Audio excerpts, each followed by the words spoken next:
ऐसा क्यों होता है कि देश में आतंकवादी या फिर अराजक संगठनों के साथ किसी न किसी प्रकार से केजरीवाल का रिश्ता जुड़ ही जाता है। अब दिल्ली दंगा हो, रोहिंग्याओं का मामला हो या फिर पीएफआई के खिलाफ देश की सुरक्षा एजेंसियों का महाअभियान, आप देखिए केजरीवाल और उनकी पार्टी का कोई ना कोई जुड़ाव देखने को मिल ही रहा है। आज के इस वीडियो में केजरीवाल की इस खतरनाक राजनीति का मैं तथ्यों के साथ विश्लेषण करूंगा। साथियों नमस्कार, मैं हरिश्चंद्र बर्णवाल। केजरीवाल के घोटालों पर अल्फाबेट्स तैयार करने के बाद मुझे ऐसा लग रहा था कि अब शायद ही केजरीवाल पर कहने के लिए कुछ बचे, लेकिन अफसोस पीएफआई के मामले में जो खुलासे हुए हैं वो हैरान करने वाले हैं। और इसमें एक बड़ा खुलासा आम आदमी पार्टी को लेकर है। अभी आपने देखा होगा मीडिया रिपोर्ट्स में, और ये तो सभी मेन स्ट्रीम मीडिया ने भी चलाया कि पीएफआई के खिलाफ दूसरी बार बहुत बड़ा अभियान चलाया गया। इसे आप महाअभियान भी कह सकते हैं। 200 से अधिक लोगों को गिरफ्तार किया गया है इस मामले में, और ये राउंड 2 है। और ये जो अभियान चलाया गया है ना, ये 8 राज्यों में चलाया गया है।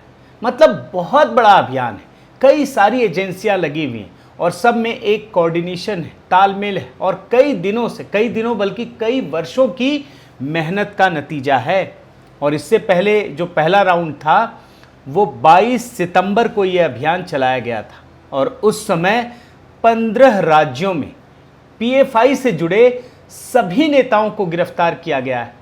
आप समझ लीजिए, अब जो इसका नेशनल हेड है, दिल्ली हेड है, कई राज्यों में, मतलब आप समझिए जो भी बड़े बड़े नेता हैं पीएफआई के, उन सब को गिरफ्तार किया गया। और उस समय ये बात सामने आई थी कि ये भारत में पीएफआई के खिलाफ सबसे बड़ा अभियान है, लार्जेस्ट एवर। देखिए आपको ये एक मीडिया रिपोर्ट दिखा रहा हूँ। NIA conducts largest ever raids in 15 states over terror funding charges. तो ये है महत्वपूर्ण खबर जो आपने सभी मीडिया समूह में देखे होंगे, पब्लिश भी हुई है और लगातार ये रिपोर्टिंग की जा रही है। अब मैं आपके सामने जो खबर लेकर आ रहा हूँ वो दरअसल हम सब के लिए एक चिंता में डालने वाली खबर है। पीएफआई के खिलाफ जो देश भर में अभियान चलाया जा रहा है ना, उसमें आम आदमी पार्टी का भी नाम सामने आ रहा है, खुलकर आ रहा है। शाहीन बाग में जो धरना प्रदर्शन हुआ, उसके बाद जो दंगे फसाद हुए, उसकी जो कलई है ना, कड़ी, वो अब खुल रही है। और ईडी ने खुलासा किया है, आप रिपोर्ट देखिए, कि पीएफआई के साथ आम आदमी पार्टी लगातार संपर्क में रही। बड़ी चिंता में डालने वाली खबर है। ये आम आदमी पार्टी अब ऐसा नहीं कि आंदोलन वाली पार्टी है, सरकार है, 2 राज्यों में सरकार है। और इसमें केजरीवाल के सबसे करीबी और राज्यसभा सांसद संजय सिंह का नाम सामने आया है। आपको मैं रिपोर्ट दिखाता हूं, आप देखिए इसमें क्या लिखा है। The ED officer also revealed that the PFI president of Delhi Mohammad Parvez Ahmed has been in regular touch with Aam Aadmi Party leader Sanjay Singh and several Congress leaders including Udit Raj। मतलब संजय सिंह के साथ जो दिल्ली का प्रेसिडेंट है मोहम्मद परवेज अहमद पीएफआई का, वो लगातार संपर्क में रहा। और उसके बाद की खबर भी आप देखिए, आपके लिए बहुत महत्वपूर्ण है। The official further said that Mohammad Parvez is part of over 100 WhatsApp groups including unification of Muslim leadership and Bhim army top 100। Mohammad Parvez 100 से अधिक व्हाट्सएप ग्रुप का सदस्य रहा, और उसमें 2 बड़े इंपॉर्टेंट हैं, unification of Muslim leadership and Bhim army top 100। जय भीम जय मीम, जानते हैं ना, वो भी लिंक आपको समझ में आ रहा होगा। और एक और महत्वपूर्ण जानकारी, the ED official coated above also revealed that around rupees 120 crore was deposited in 73 bank accounts linked with the PFI। मतलब उस समय 120 करोड़ रुपए के करीब डिपॉजिट किए गए। अब ज़रा सोचिए ये पैसे कहाँ से आ रहे हैं। ये जो अचानक भीड़ इकट्ठा हो जाती है, अचानक से लोग कई कई दिन तक धरना प्रदर्शन कर रहे होते हैं बिना किसी कामकाज के, इसका लिंक खुल रहा है। और इस लिंक में समझिए कि सारे दल मिले हुए हैं। अभी मैं कांग्रेस की चर्चा नहीं कर रहा हूं, अभी सिर्फ आम आदमी पार्टी की बात कर रहा हूं, वरना ये वीडियो बिखर जाएगा। आम आदमी पार्टी के जो संजय सिंह है, केजरीवाल के सबसे करीबी राज्यसभा सांसद, उनकी बातचीत होती थी।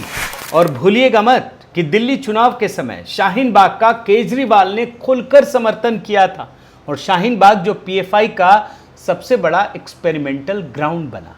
अब मैं आपको केजरीवाल के 3 बहुत बड़े नेताओं का बयान सुनाता हूं जो शाहीन बाग के समर्थन में खुलकर बोले। इसमें इनका जो उप मुख्यमंत्री है ना, मनीष सिसोदिया, वो भी शामिल हैं। आप जरा इनका बयान सुनिए। शाहीन बाग के लोगों के साथ खड़ा हूं। अब शाहीन बाग के लोगों के साथ सारा आंदोलन क्यों नहीं कर रहे? अरे भाई, हमारे तमाम स्थानीय नेता, वहाँ के लीडर आंदोलनों में शामिल हुए। मैं आप लोगों से पूछना चाहता हूँ, सुनो यार, शशि भाई को बोलने दीजिए। क्या आप लोग तैयारी करोगे जुमे के दिन की या यहाँ बैठोगे? तैयार। अब एक बात समझिए, 2014 के बाद से इस देश में असहिष्णुता का मामला हो, शाहीन बाग का मामला हो, जितने भी मामले हैं, उन सभी मामलों में जो अल्पसंख्यकों की भीड़ को इकट्ठा करने का काम था ना, वो ग्राउंड लेवल पर पीएफआई ने किया। और मतलब पीएफआई के बैनर तले ही सारी चीजें हो रही थी। हर मुद्दे में आप देखिएगा कहीं ना कहीं पीएफआई का नाम सामने आ रहा था। और इसका फायदा किसने उठाया? केजरीवाल ने, कांग्रेस ने और तमाम दलों ने उठाया जो मोदी को किसी न किसी तरीके से बदनाम करना चाहते थे। और ये जो कड़ी बन रही है ना, जो मैं आपको दिखा रहा हूं, इस कड़ी में आम आदमी पार्टी का नेता सीधे सीधे पीएफआई और केजरीवाल के गठजोड़ का बीच वाला हिस्सा बना था। आपको एक नाम याद दिलाता हूं, ताहिर हुसैन। याद है ना? अब ताहिर हुसैन कौन है आप समझिए। ताहिर हुसैन, ये रिपोर्ट देखिए, दिल्ली हिंसा का मास्टरमाइंड है और बड़ा नेता है ताहिर हुसैन। और दिल्ली दंगों में पीएफआई का कनेक्शन अभी आपने देख लिया। यानी केजरीवाल सरकार उस पीएफआई के चीफ को भी अपना संरक्षण देते रहे जिस पर दिल्ली के दंगों को धन देने का आरोप है। आप देख लीजिए, PFI Delhi chief secretary arrested for instigating and funding Delhi rights. सरकार ये जो काम कर रही है ना, पुख्ता सबूतों के साथ कर रही है और कई वर्षों की मेहनत का नतीजा है, कई एजेंसियों की मेहनत का नतीजा है। और याद रखिए, अब इस कड़ी को मैं आगे लेकर चलता हूं। दिल्ली दंगों के बाद एक और बहुत बड़ा दंगा उकसाने की कोशिश हुई थी। और ये कहाँ हुई थी आप देखिए, हनुमान जयंती के दिन दिल्ली में हमला किया गया था। और हमले में किसका नाम आया था? हमले में रोहिंग्या मुस्लिमों पर आरोप लगा था। आप रिपोर्ट देखिए, ये भी रिपोर्ट मैं निकाल करके लाया हूं। और रोहिंग्या से आम आदमी पार्टी का रिश्ता बड़ा घनिष्ठ रहा है। वही रोहिंग्या जो शाहीन बाग के धरने में भी पहुंचते थे। अब आप इसे आगे लेकर चलिए। रोहिंग्या के प्रति जो केजरीवाल का प्रेम है ना, वो किसी से छिपा हुआ नहीं है। आप देखिए, बाकायदा रोहिंग्याओं को फ्लैट देने की कोशिश हुई थी। और फ्लैट देने की जब मैं बात कर रहा हूं तो याद है ना किस तरीके से केंद्र सरकार को फंसाने की कोशिश की गई थी। बाद में ये रिपोर्ट आई कि ये तो केजरीवाल जी फ्लैट देना चाहते थे, उन्होंने चिट्ठी लिखी थी, केजरीवाल सरकार ने लिखी थी। लेकिन इस मामले में एक बात और खुलकर सामने आई कि आम आदमी पार्टी के ही विधायक, केजरीवाल के पसंदीदा विधायक हैं अमानतुल्लाह खान, उन्होंने अवैध रोहिंग्याओं को, जो खाली ज़मीन है ना दिल्ली की, वहां पर बसा दिया, जिनके लिए बाद में केजरीवाल मकान बनवा रहे थे। और इस मामले में आम आदमी पार्टी के इस विधायक को, अमानतुल्लाह खान को, गिरफ्तार किया गया है। इसके प्रति भी केजरीवाल जी बड़ा प्रेम बरसा रहे थे। लेकिन सच्चाई क्या है? सच्चाई ये है कि वो आज भी जेल में है। और कोर्ट तो ऐसे ही सिर्फ कहने पर तो किसी को जेल में नहीं डाल देता ना, उसके लिए तो सबूत चाहिए होते हैं। लेकिन केजरीवाल इन सबूतों को भला कहाँ मानते हैं। खैर, इन मुद्दों को छोड़िए, अब आगे बढ़िए। दिल्ली में एक तरफ जहां केजरीवाल और उनकी पार्टी का पीएफआई से कनेक्शन दिख रहा है, वहीं पंजाब अगर जाएंगे आप तो वहां खालिस्तानियों के साथ उनका गहरा नाता रहा है। और ये सारी बातें मैं मीडिया रिपोर्ट्स के हवाले से आपको बताऊंगा। आपको याद होगा कि केजरीवाल ने अपने दिल की बात जो कुमार विश्वास से कही थी, याद है आपको? रिपोर्ट देखिए। पंजाब के मुख्यमंत्री या खालिस्तान के पहले प्रधानमंत्री बनना चाहते हैं अरविंद केजरीवाल। कुमार विश्वास के गंभीर आरोप। और आप बताइए कि क्या केजरीवाल ने कभी इसका खंडन किया? कुमार विश्वास से केजरीवाल के कितने गहरे रिश्ते हैं ये तो हम लगातार देखते आ रहे हैं, लेकिन केजरीवाल ने कभी इसका खंडन नहीं किया।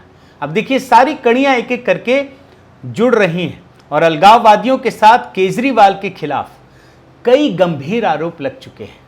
और ये पहली बार लग रहा हो ऐसा नहीं है, या इस बार के चुनाव में 2022 के चुनाव में लगा ये भी नहीं है। आप देखिए 2017 में तब भी गंभीर आरोप लगे थे। और आरोप क्या था ये देखिए रिपोर्ट में, आतंकवादियों के घर केजरीवाल रुक चुके हैं। तो ये है स्थिति केजरीवाल की। केजरीवाल उन सभी आतंकवादी संगठनों से रिश्ता रखते हैं जो भारतीय राजनीति में जिन्हें जगह नहीं मिलती। और ये तो मैंने आपको पूरा सिलसिला दिखा दिया। अब इस पन्ने को टर्न कीजिए और आपको पता चलेगा कि जो जनाब अराजक संगठनों से, आतंकवादी संगठनों से जिनके साथ प्रेम भाव रखने का आरोप लगता है, वही व्यक्ति सेना पर सवाल खड़े करता है अपनी देश के। जब सेना ने पाकिस्तान पर हमला किया तो हम सब जानते हैं कि केजरीवाल ने उसके सबूत मांगे थे। पाकिस्तान को इस बात का आधार दे दिया कि भारतीय ही सवाल खड़े कर रहे हैं। केजरीवाल उनके लिए एक बहुत बड़ा, मतलब जैसे कहते हैं ना कि कहानी का एक प्लॉट दे दिया उन्होंने, भारत के खिलाफ साजिश रचने का या भारत को बदनाम करने का। तो ये है केजरीवाल की पूरी कहानी जो धीरे धीरे खुल रही है, परतों में खुल रही है। और याद रखिए, अभी जब PFI का मामला चल रहा है तो ना जाने कितनी कहानियां अभी सुनने को मिलेंगी।